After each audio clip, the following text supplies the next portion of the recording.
नमस्कार, मैं शिवम यादव हूं आपके साथ और आप देख रहे हैं द लीडर हिंदी। उत्तर प्रदेश की राजनीति में बरेली शहर का एक अपना ही अहम रोल रहा है।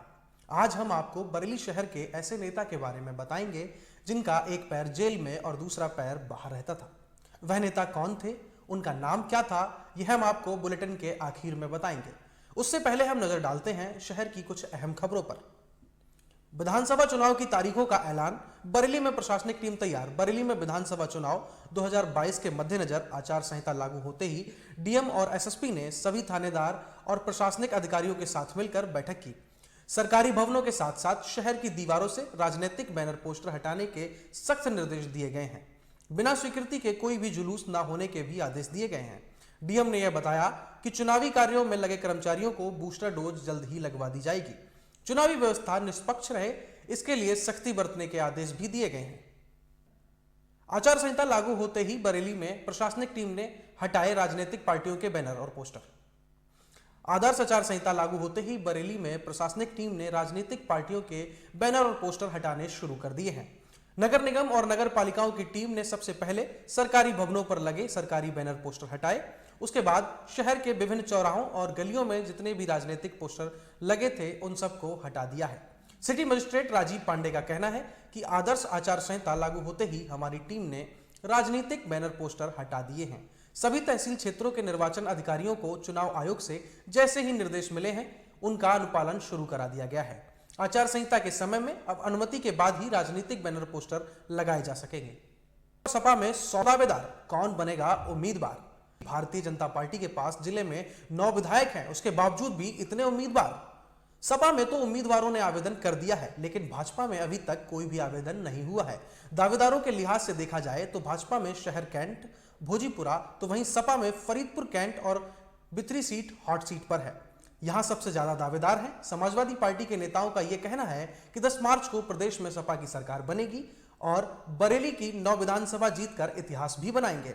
वहीं भाजपा के नेताओं का यह कहना है कि प्रदेश के साथ ही बरेली के विकास को रफ्तार मिली है, भाजपा दोबारा सत्ता में लौटेगी और हम बरेली की सभी 9 सीटों पर दोबारा परचम लहराएंगे। अखिल भारतीय उद्योग व्यापार मंडल बरेली के द्वारा मंडल के व्यापारी महापंचायत का किया गया आयोजन। मंडी समिति शुल्क को निरस्त करने व जीएसटी की बड़ी दरों को वापस लेने की मांग की गई।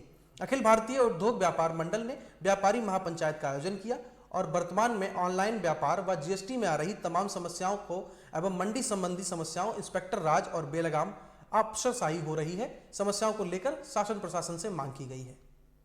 मौसम में एक तो ठंडी और ऊपर से जलभराव। 2 दिन से लगातार हो रही बारिश से बड़ी ठंड और सड़कों से निकलना हुआ दुश्वार। जनसेवा टीम ट्रस्ट के अध्यक्ष पम्मी खान ने नाराजगी जताते हुए कहा है कि बारिश के दिनों में घरों से निकलना मुश्किल हो जाता है। बदाऊं वाले पुल से उतरते ही जल भराव है। यातायात के साथ आसपास के लोगों को भी मुश्किलों का सामना करना पड़ रहा है। आचार संहिता लग चुकी है और चुनाव का दौर चल रहा है। जनता को मूलभूत सुविधाएं कैसे मिलेंगी? हम जिम्मेदार लोगों से ये मांग करते हैं कि जनता को सहूलियत के लिए बरेली को जल भराव की समस्या से मुक्ति दिलाई जाए। विधानसभा चुनाव के मद्देनजर अवैध शराब और मादक पदार्थों पर प्रभावी अंकुश लगाने हेतु आज एसएसपी ने आयोजित की समन्वय गोष्ठी। खुफिया जानकारी एकत्र करना और साझा करना एवं प्रवर्तन और आपूर्ति में कमी, मांग और नुकसान में कमी, जागरूकता संयुक्त कार्य योजना तैयार करना, स्वतंत्र और निष्पक्ष चुनाव के लिए नशीली दवाओं और नशीली दवाओं के पैसे पर अंकुश लगाना समन्वय गोष्ठी का उद्देश्य रहा। तो आइए अब हम बात करते हैं बरेली शहर के ऐसे नेता के बारे में जिनका एक पैर जेल में और दूसरा पैर बाहर रहता था। जी हां, बरेली के किसी भी अन्य नेता का इतिहास ऐसा नहीं रहा है।